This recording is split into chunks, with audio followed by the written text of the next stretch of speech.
Aavin green magic plus பாலை அறிமுகப்படுத்தும் முயற்சியை அரசு கைவிட வேண்டும் என பாமக தலைவர் அன்புமணி அறிக்கை வெளியிட்டிருந்த நிலையில் ஆவின் கிரீன் மேஜிக் பிளஸ் பாலை அறிமுகப்படுத்துவதற்கான காரணத்தை ஆவின் நிறுவனம் வெளியிட்டுள்ளது.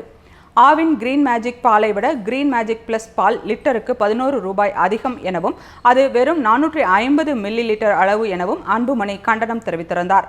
ஆனால் இப்போதுள்ள குழந்தைகள் மற்றும் பொதுமக்கள் விட்டமின் ஏ மற்றும் டி குறைபாட்டுடன் இருப்பது ஆராய்ச்சியில் தெரிய வந்ததாகவும் அதற்கு ஏற்றவாறு விட்டமின் ஏ மற்றும் டி செறிவூட்டப்பட்டு 4.5% கொழுப்புகளும் 9% இதர சத்துக்களும் கொண்ட கிரீன் மேஜிக் பிளஸ் பால் அறிமுகப்படுத்தப்பட இருப்பதாகவும் ஆவின் நிறுவனம் தெரிவித்துள்ளது.